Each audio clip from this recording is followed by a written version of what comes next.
Every club. Every day. The Global Sports Podcast Network. Hello and welcome to the Daily Brighton podcast, brought to you by the Global Sports Podcast Network. It is a preview Friday. It's an early recording. Bless has bunked off work. I'm currently unemployed, so we are available to do this early doors. And you'll never guess what we're about to preview. El Sakiko, apparently. Lopetegui and Hertzler are not having the best of times currently. Of course, I'm joking. Hertzler should be sacked. Lopetegui, on the other hand, I'm not sure. Bless, how are you today, mate? Yeah, good. Yeah, good to be here. I'm not sure about the intro, but we're here now. So yeah, let's just do this. Oh dear, always trying to get him in trouble. Anyway, in segment one, we're just going to be doing a little bit of an overview. We have got all the statistics on the right here. In segment two, we'll be talking a little bit about West Ham. If you listen to the crossover on Thursday, then you'll sort of get their very depressing thoughts about their season so far. And in segment three, we'll be talking about the Seagulls and how we can actually win a game for once. That would be absolutely lovely. Bless, what are your just overall feelings going into the game? Yeah, I think it's another big game. I'm expecting us to get a point in worst case scenario, but I think we should be looking at getting some points against these. I mean, they have got the players, but their form this season's just not been consistent. They've not really got a playing style or identity, and I think that we can really take, if we come out on the front foot, we can really take control of the game and actually get over the line. But with that being said, obviously they're at home, and you know they're still a good team. Bowen's still a good footballer. Like, anything can happen. They're just a bit unpredictable.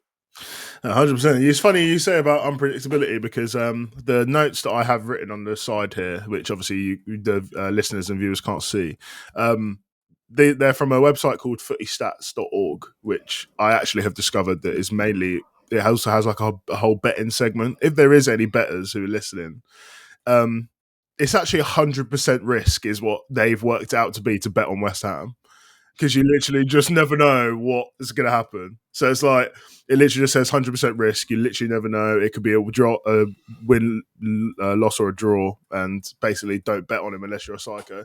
Anyway, I'm going to just get into some stats quickly. Both teams, Brighton are in worse form than West Ham. We haven't won in 5, I think, now. West Ham have won 2 in their last 5 with 2 losses and a draw. It is going to be a tough game, as you said. It's actually quite a decent fixture for us in the sort of last 5 games. We've won 3 times, drawn once, which was the last game, and also they've won 1 as well. But in terms of just a little bit of admin, in terms of who's out, Welbeck, I think, is not going to be making it. Kadioglu won't be making it.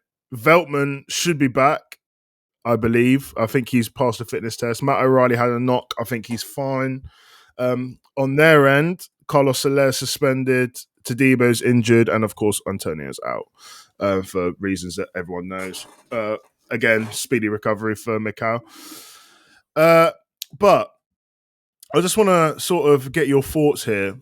Obviously, you did say that it was going to be a big game, but how important is this for Hertzler now, and how important is this game for our season now to sort of switch this around, coming literally up to what, I mean, as we're filming this, we are 6 days away from Christmas. So yeah, this is a very important period for us, and although we have got players out, we need a big performance. I think first and foremost, performance. Obviously, results are the most important thing, but we need to get an actual good performance, because I think even the draw at Southampton was a terrible performance in my opinion. yeah, We got a point, but just didn't play well. I think first and foremost, he'll look at performance and make sure that it is a high level performance. Like, if we are going to lose, don't lose and by In the Palace way. Yeah, in the Palace way. That's a perfect way to put it. Don't lose in the Palace way. Actually, you'd be like, oh, wow, West Ham came out of nowhere. They actually played all right. So it's a massive, massive game. I think it's a big game for them as well. There's like obviously lots of talks of just West Ham and themselves as well, how they've sort of got their recruitment completely wrong. Mm-hmm. They haven't got it right, and then the less traditional Premier League clubs like Brighton, Brentford, and Bournemouth, they're flying with sort of coaches who came in a bit unknown. So it's like I think it's a big game for them in terms of that. The gap is growing between those clubs as well, I think. Yeah. I mean, they are sat in 15th, I believe, and I think we are in 5th. So it is of it. That's what 10 gap swing right there. So the thing is, though, is that I don't want to be too. Obviously, I shouldn't be confident regardless because we're actually in terrible form. We generally are in terrible form. Also, we're getting cussed out on social media, mainly because we were cussing them out, and then it basically come back to bite us in the arse. People saying that we took European positions for granted, etc. And this time, I think I can't be cussing out any of their players because it normally tends to mean that. I mean, we were talking a bit of trash about Ismail Assar, and he's given us that work. And the fans on social media, not Brighton fans, by the way. Where are you, by the way? Can you maybe give us a backup here because we're literally fighting for our lives in the comment section.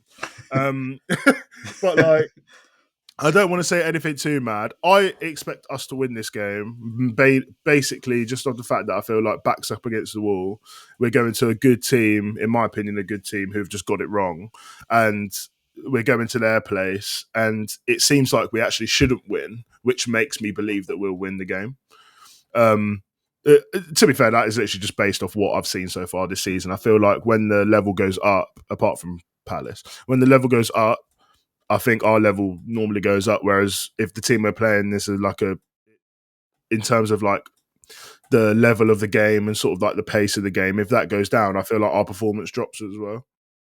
Are you not concerned that we're still missing quite a lot of our players, key players? The one that I'm actually, and I'm not even just saying this now, just because this is coming from like performances that I've seen. Welbeck has actually been a massive miss in terms of sort of getting the best out of João Pedro, because him playing in the 9, I don't think has benefited us very much.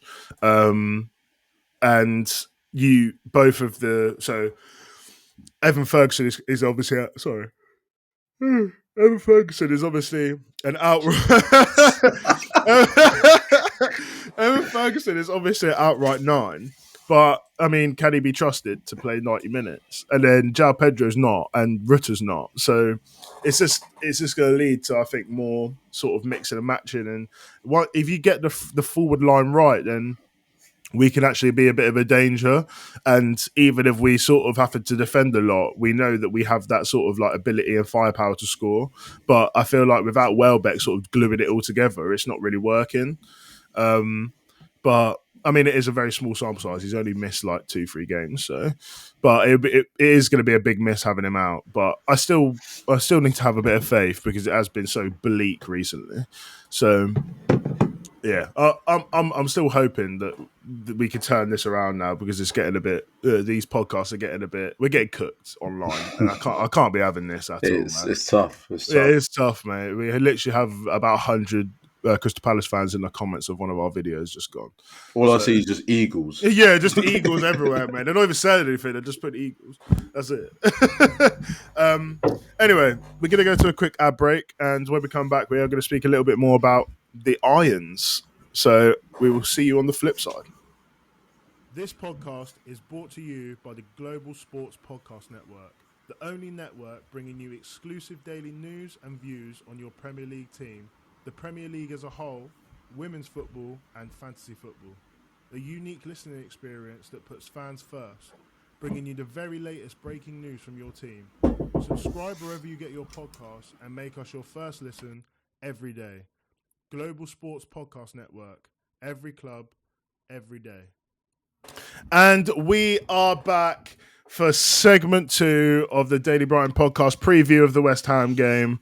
I'm obviously joined by Blessings Chibamba, full government name. You know, why not?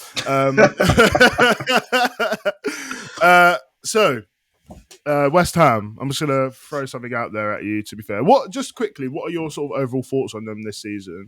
They're actually a team that I haven't really watched much of, and when I have watched them, it hasn't been massively interesting. But what are your sort of thoughts on the Irons? Yeah, it's probably some of the things we've already spoken about. Like, in terms of the manager they brought in, I thought the brand of football would be so much better than what it is. I can't really remember what Lopetegui played like at Wolves, but I just remember that being a difficult job because just Portugal and vibes, man. Yeah, they just didn't really work out there. What I was expecting is definitely a clear brand of football, because when they got rid of Moyes, that's literally the reason they wanted to get rid of him, is because they wanted to play a more attractive brand of football. So I was like, okay, they've got a manager with a high pedigree. Like, he's obviously sold the dream to get this job, to being like, oh, yeah, this is how I want us to play. He's got one or two players he wanted in as well, so I was really expecting it to work, especially with, like, you've already got some of the players there, like some superstars in Paquetá, Bowen, very good. Paquetá, isn't it? Paquetá. No, man's talking about Packet on the podcast. Paquetá, oh my word, tough crowd. This is why we're getting cooked in the comments. Yeah, you're not meant to highlight it. Man said Paquetá, mate. Jesus Christ, that's Lacazette, mate, and Paquetá mixed together. Oh my god, yeah. No, anyway, sorry, continue. Anyway, they've got some good players. So I really felt like that it could work for them, but yeah, they just haven't really been able to kick on. I'm surprised Somerville doesn't get the minutes he does. I watched them against Bournemouth, not really that entertaining. I think Bournemouth should have won the game as well. Yeah. So yeah, no last real minute bright penalty, spots. wasn't it? Yeah, from Packet or whatever his name is now. So, yeah, one thing I actually did want to touch on, to be fair, which completely strays away from the notes that I've written down. We spoke with the lads yesterday, the West Ham lads yesterday, and we were sort of talking about the transfer window, and I did want to ask them about it because I feel like a lot of people have looked at the transfer window before a ball's been kicked this season and gone, they've had a sick transfer window. I, on the other hand, completely disagree. I don't think that this is a sick transfer window. It's okay, but if I was a West Ham fan, I probably wouldn't be like, oh my god, Aaron Wan-Bissaka. Do you know what I mean? Like, I know he's been really good. I know he has been really good, but like, I mean, I'm just going to go through them now. So, Kilman at 47. This is in euros. 47 million. He's 27, so he's still got a good 5 years in him, probably 4 years.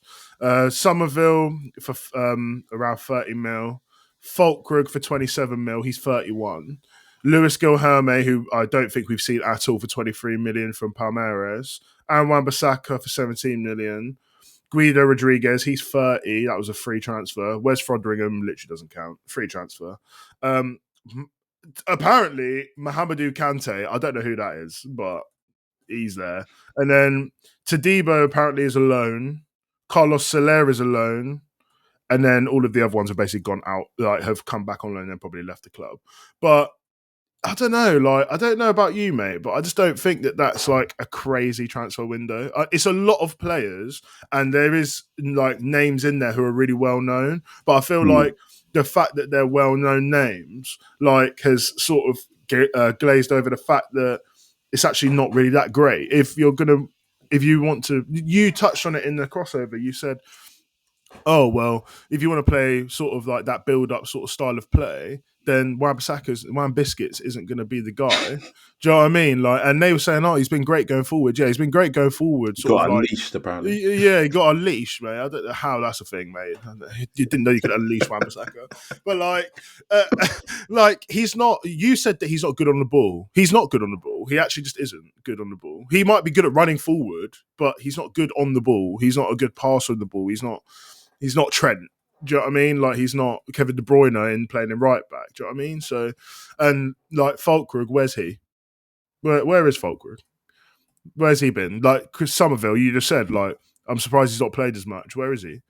Tadibo, apparently he's been okay, but I mean their defensive stats. I mean, they've conceded 29 goals and is 16 games in now? Or 50, yeah, 16 games in. They've conceded 29 goals. Kilman, I mean, people have been singing his praises. I think he's all right. Like he's okay. He's decent. He's not this crazy centre back like that everyone makes out to be, sort of thing. When you're getting peppered at Wolves, it's going to look decent when you've had 19 defensive headers. This is where we're now going to get absolutely destroyed by all of these, man. But anyway, I just wanted to sort of put my thoughts about the transfer window because I feel like it's just a bit fugazi. The fact that they've spent a lot of money and they've actually got in some mid players in there.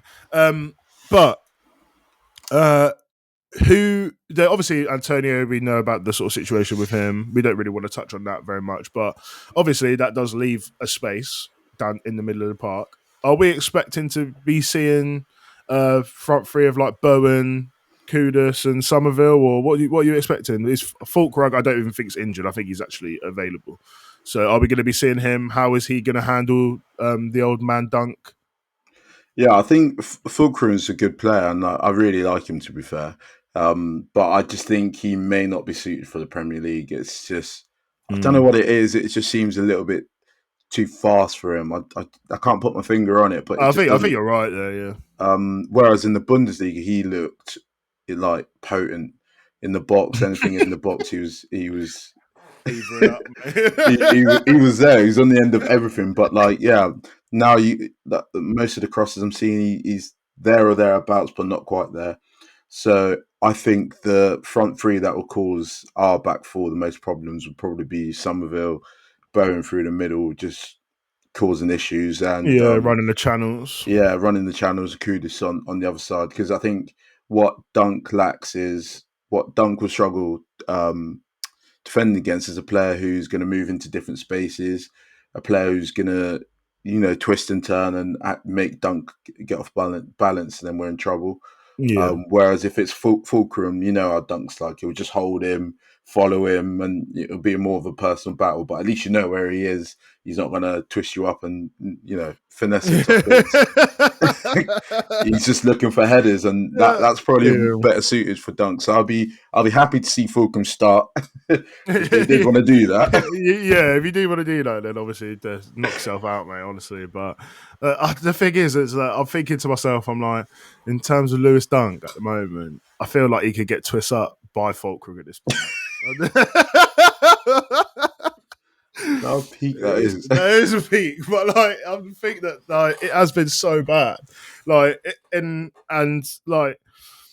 not sure. My worry about this is that we're having chopping and changing at the back, and they have such a level of fluidity. I think in the front line, especially if you have like Bowen and that. And I could just imagine that it's not going to be great to have, say, for example, Bowen starts and then you've got Kudus on the right and Somerville on the left. Like, I can imagine that they can all just sort of interchange like whenever they want. Kudus is very versatile. Jared Bowen's quite versatile as well. But like the way I'm picturing it is that Lewis Dunk's going to have to be chasing these men around, and then at the like 80th minute, Fulkrug is just going to just gonna turn up and just start throwing his whole body weight at headers in the box, man. Do you know, like when the ball goes over the top of the striker and the striker turns around and he just sort of like runs to sort of like get in the airspace of the defender.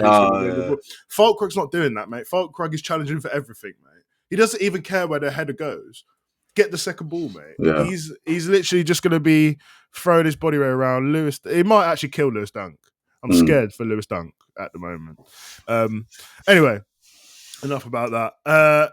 In the last segment, we're going to be speaking about the Mighty Seagulls and sort of how we're going to get on, how we're going to be able to hurt this West Ham team after you hear from our partners at Zencastr. Here at the Global Sports Podcast Network, we spent a lot of time selecting our delivery platform. Zencastr came out the clear winner. With 4K video recording from your phone and AI editing that automatically removes all those ums and ahs, it's super easy to start a podcast that sounds great and is delivered efficiently. If you're ready to tell your story, check out the link in the show description to learn more about Zencastr. And we are back for the final segment. It's the Brighton segment. Bless. How are we going to kill these, man? It's a tough one because I think, again, we're up against a team who's going to be super physical in midfield. So, I don't know, we need these wingers to really contribute and start, getting past people and making a real big difference. Because in midfield, it's going to be a really, really tough battle because that Alvarez, Souček, very, very aggressive. Even Paqueta. Yeah, I was going to say it, but I couldn't remember how to say it. When there's a yellow card on the line, mate. When he's let his family know on WhatsApp that he needs to put a booking on, mate, he's clamping everyone, mate. I'm not gonna lie. But he also, you right there, mate? Yeah. For all the listeners, Bless has just fell downstairs. He's all right there, I think. But I think that for someone like Paqueta, he's actually not only is he a very technical footballer, he's shown absolute glimpses of brilliance, but he also works like his life is dependent on it, mate. It's crazy.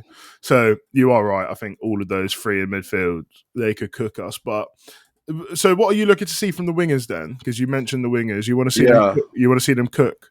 Yeah, I think we desperately need them to cook. We're hungry. We are hungry, yeah. We need, especially on the right hand side. Whoever we put on that side needs to cook. I think Matoma, Wan-Bissaka, that's going to be tight because obviously Wan-Bissaka is the 1v1 demon. So it's just a long day. Let's just hope he gets it wrong and we get a pen or something because he likes to slide tackle in. He does. He loves side tackling so much, mate. I've never seen anyone like side tackling as much as him. We need a lot of service from the wider areas. I want to see Evan Ferguson start as well. Yeah, I hear it. With Pedro behind. Yeah, with Pedro in the number 10 position. And also, I think Enciso deserves a not a start maybe, but more minutes than they did against Palace. I came at half time, but maybe a start then. Yeah. So who's playing? Who's your front four then in this game to get maximum damage? Maximum damage. Yeah, you just have to. It's annoying because I trust these man, but I also don't trust these man. It's tough. I would go. It's controversial, but I'd go for João Pedro just off the left. Okay. Instead of Matoma? Yeah, I think I'll drop Matoma. Oh my god! I'll tell João Pedro, don't really bother with the 1v1 thing, but just play in the half space. I'll go Enciso in the 10, and then I'll probably go Minte on the right. Mate, you can't have Ritter out there as well because that's literally just 3 10s running around. Yeah. So that's hella 10s, mate. You can't just be because then, Evan Ferguson up front, he's going to be thinking, what's going on, man? No one's got to the byline once this game, mate. No crosses in. No crosses in. Everyone's just trying to cut it. Everyone's just doing it. Everyone's just... The docu, mate, the little... Do you know when they're just moving, but they're not doing anything? Yeah, it's just... I don't know. I want to see... I feel like I'm actually the opposite to you. I feel like the best way to get at this team in terms of going forward is to actually stretch them. So I would be looking for. Do you know what? I would actually.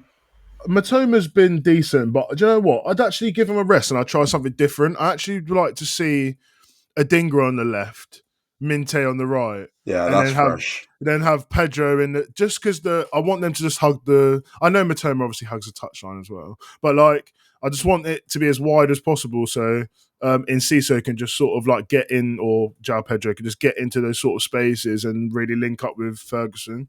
I feel like one thing that they might be very like workmanlike in midfield, but I don't think they're very mobile, the midfielders. So I feel like if you stretch them, it would take a lot of time for them to sort of cover those gaps when they're needing. So say, for example, Estupinian is like sort of bombing down that left-hand side, and you've got Adingra out there who's sort of he wants to cut in, but he also can go outside as well. I feel like you're going to need to have one of the midfielders to sort of come over to help, but then I feel like it's going to open up loads of space. So hopefully that's what I would do. That's not what's going to happen. That's literally won't happen. That definitely won't happen. I don't think Matoma's like the only one who I basically know is going to be in the starting lineup almost every week. Yeah. So, but yeah, I just want to see something in terms of the defense. Bless. Is it time for my man to go? You know who I'm talking about. The issue is we haven't got our replacement isn't much better. I think in a game like this, if we do go with Eagle, and it's Bowen up front, he's going to struggle dealing with that. He's going to struggle to step in at the right times, I think. Although he's aggressive and quick and will outmuscle him, but I just think the timing of that, who get dragged out of position, and then that leaves space for other people to get in there. I've like whichever one you play, you're risking something. That's where we're at the moment, I think. So I think we'll see how this goes. It will be an absolute unbelievable day for him if he sees Fulcrum starting. Because that's his sound. You know where he is. But if it's Bowen, he's going to be in front of you all the time. It's going to be tough. Yeah. I don't know. What do you think? I'm thinking more. Yeah, I think Igor has to come in, mate. I just give him a bit of a rest, mate. Give him a bit of a rest. He's just come back. Yeah, I know, but like, I'm talking about a rest just from getting abuse all the time from us, like not rest as in like physically, but like I just want Hertzler to see like, oh, Igor's there, Dunk's time might be up a little bit, so maybe give Igor was good in the run of games that he played in, so like I don't understand why you changed that. I can't see either, like past January time. I can't see either of them playing, mate. I reckon there'll be someone else in there by the time. I reckon one will come in who's young and one will come in who's got a bit more experience. I keep hearing Skriniar, mate. That's a mad shout. That'd be mad. Mad shout. That's crazy. Skriniar could get touched in this league. Inter Milan? I think so. He could get touched in this league, mate. Do you know how slow it is in Italy, mate? Yeah. I mean, he's going to see. Back free tax. Going to be running past him. But yeah, I think I'd go for Veltman if he's back and if he can actually stomach 90. Van Hecke, Igor, and the Stupinian, I think is what I'd go for. Yeah. Anyway, we're coming to the end now. Just so the viewers have clarity on what we actually think. Score predictions. I am going to go for a 2-2 draw. 2-2 draw. I'm going to go for a 3-2 win again. I'm actually predicting 3-2 on 3-2 Brighton on the normal pod rather than on the crossover where I always predict 3-2.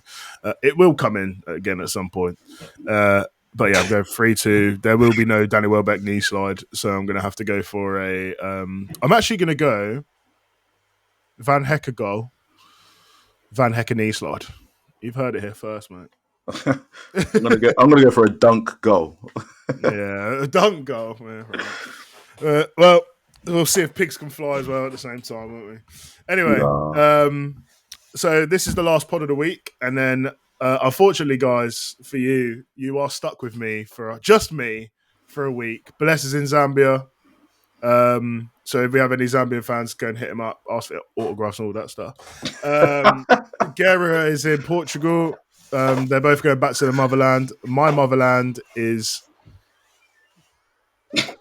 I was about to literally bait out where I live then. Yeah, I thought I saw you about to say it. I was like, I was so close to saying it. I was so close to saying it. So yeah, it will be just me. So I will. You have the Joe Richardson guarantee that you'll get 5 podcasts next week, even though it's just me. Them lot are going on about, I have internet. I don't think Gara's nan has internet in our yard. So, thanks for listening. Thanks for all of the comments, mainly from Crystal Palace fans on the TikTok. We love to see that. It's all just bants, isn't it, really? You know where to find us on all social media. It's in the show notes. We don't have our personal social medias linked, but you don't want to see our personal social medias anyway. So we will see you on Monday. When I will give you my reaction, just my reaction to the game. I might even throw in some voice notes from the lads in there as well, just to get their sort of thoughts as well. Right. So anyway, in the meantime, farewell, enjoy your weekend, and Merry Christmas. Every club, every day. The Global Sports Podcast Network.